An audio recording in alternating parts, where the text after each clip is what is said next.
Hello and welcome to in the second part of the history of Canadian Judo. In the first video, we have covered the birth of our association, Judo Canada, and it's time now to have a glimpse on the first years. Once upon a time in the West, I should say. As you know, Judo arrived in Canada naturally from the West. Many Japanese wanted to enjoy the American way of life, and most of them were fishermen. So they left the homeland and moved to Vancouver. We are at the beginning of the 20th century. We can find traces of judo for a brief moment as soon as 1914 with a guy named Sotaro Fujita. But we have to wait until 1924. It really started with the arrival of a major judoka who will become a few years later very famous, Shinzo Takagaki. Takagaki, a future ninth dan, who came to study at the UBC. Unfortunately for us, at the end of his academics, he left for Australia in 28 and later on for Africa in 31. He also taught in Afghanistan, Thailand and Malaysia. He did a lot of things. He also wrote a book in collaboration with Harold E. Sharp, The Techniques of Judo. Let's get back in BC. Shigetaka Sasaki opens his first dojo, Taiku Dojo, the same year in 1924. Sasaki came from Japan 2 years earlier with as an Nidan judoka. He was a teacher at the Yonago High School.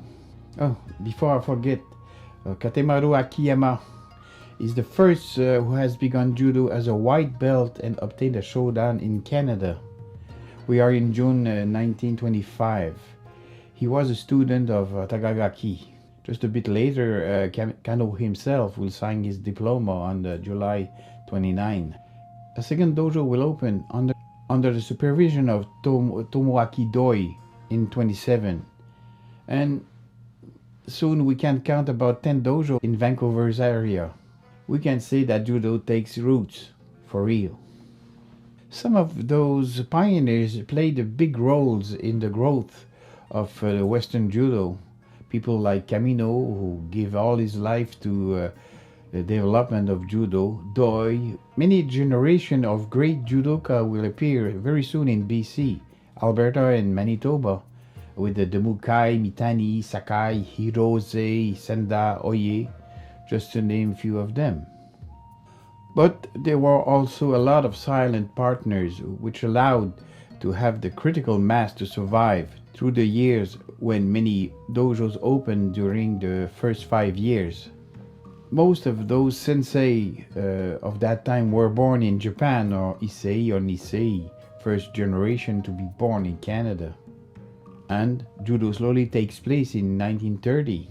The Japanese community rapidly forged links with the USA as soon as March the same year, 1930. Tournaments and championships were held in Seattle, in which tournament Sasaki won. But the first BC champion is Eiki Kawano in 39. But I have to say that Leishin says in his book that Frank Atashita, who was in BC at that time, won 2 years in a row and got his third title in 1940. They used the Kohakushiai formula, the same formula used at the Kodokan today, the red and white line. So it was without any weight or age category. Fighters were chosen by random. The first white meets the first red, the winner stays, and so on. At the same time, Sasaki was asked by the RCMP to teach their officers. That was simply a revelation for them. They were amazed by the teacher and his techniques. So, shortly after, BC RCMP's section asked Ottawa to replace wrestling and boxing by judo, and it was accepted.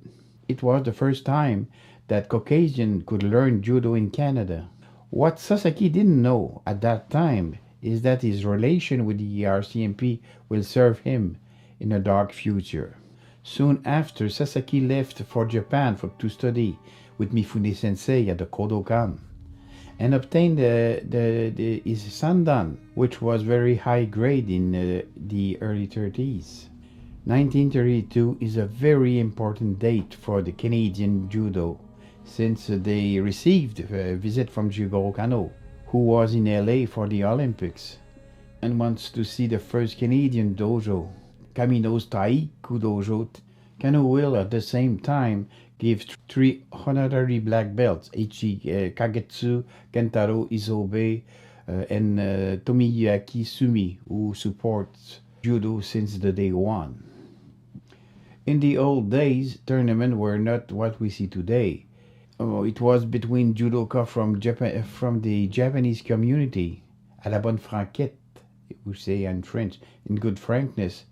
It was, it was more an excuse to gather when fishing season was over or not open yet. Let's get back to RCMP.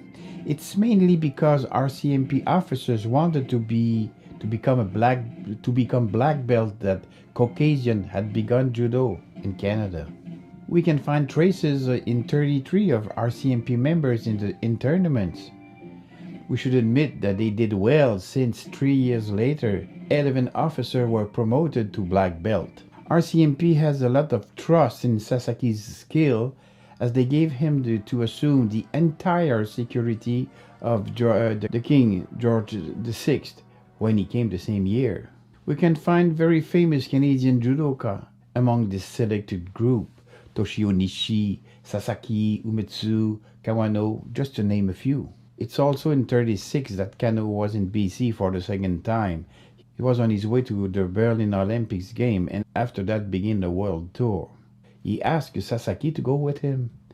Sasaki could only go to Berlin, but he had to go back in Canada for his business. I think he was replaced by Sumiyuki Kotani. And it was at those games that Kano asked the International Olympic Committee to accept judo as an official event for the next Tokyo game in 1940. Meanwhile, Kano promoted Sasaki to fourth dan. War will change everything in many ways, but for the Japanese community, the horror of the contention camps. Those horrific events are those which Justin Trudeau had to beg the pardon a few years ago. In February 42, all Japanese nationals were, even those who were born in Canada, were arrested after the attack of Pearl Harbor in December 41. The federal government decreed that no Japanese national have to be 100 miles away from the coast. 22,000 persons were simply expelled from their home and their businesses confiscated within 40 hours. They were put in contention camps, but it was very similar to concentration camps. This decree was in effect until March 49, almost 4 years after the war ended. Since we have to find something good in any misfortune, the positive aspect is that a lot of the Japanese community moved far to the east, in Manitoba, Alberta, but mostly in Ontario. Judo life went quickly back in detention camps in BC. Let's say there were only 3 important ones. Trashmate, 12 miles away from Hope, which counted 2,500 residents. Popov in Slocan Valley. Kenichiro Nakara taught there. And finally, the Angler Camp on north shore of the Superior Lake with the dojo of Masato Ishibashi. Ishibashi gave the name of his dojo Yodokan. They have produced about 20 black belts during the war at that place. Tashme camps. What is that? Okay. The name of the chairman of the board of the Homeland Security of BC was Austin Taylor, a businessman, and his assistant was John Shiras, a high-level officer at the Provincial Police Department. They simply took the 2 first letters of their last name. The PG 101 Angler Camp was very far away from the 2 others. At that place there were 2 dedicated people, Masato Ishibashi and his colleague, Kameo Kawaguchi. There was about 30 judoka training every day from 10 to 11, and soon they had to add one more daily training due to the enthusiasm. Kawaguchi gave a lot of theoretical courses, and as the diet of the prisoners did not allow intense physical training. But despite of that fact, no less than 20 people got their black belt in 4 years of detention. With approximately 2,500 prisoners, Tashmi detention camp had most of the judo community. Sasaki, who taught a lot of police officers in the 30s and gained the respect, it was no surprise when he asked the authorities to open a dojo in Tashme that his request was immediately granted. There was also many judoka in the Popov camp under the supervision of Genichiro Nakahara. We can understand that there was no tournament between the two camps in BC. They were very far away from each other, and at that time, people were not allowed to travel for sports reasons. Outside the camps, people were tense. There was a lobby who asked the provincial government to expel all the Japanese out of the province. Then, those who had found work elsewhere were allowed to move. Some went to Alberta to become farmers, some others chose Manitoba, but most of them, as I said before, moved in Ontario. The reason behind the exodus from British Columbia was simple. Choice was very simple. Or you have to be in the other side of the Rockies, or you go back to Japan. 4,000 went back. And all they have, houses, businesses, boats, were sold by the government. A kind of an impoundment. And nobody could get back in BC before March 49. 4 years after the war. Very long time. But it's only in 51 that judo will reappear in BC with Satoru Tamoto. 2 years later, Tomoaki Doi and Frank Mukai reopened the Stevenson Dojo. This dojo will move 3 times until now. That is what I have to say on the birth and the growth of BC's judo. Hope you have enjoyed. Don't forget the thumbs ups if you liked the video. Don't forget to subscribe and activate the bells. Okay, take care of yourself and see you very soon.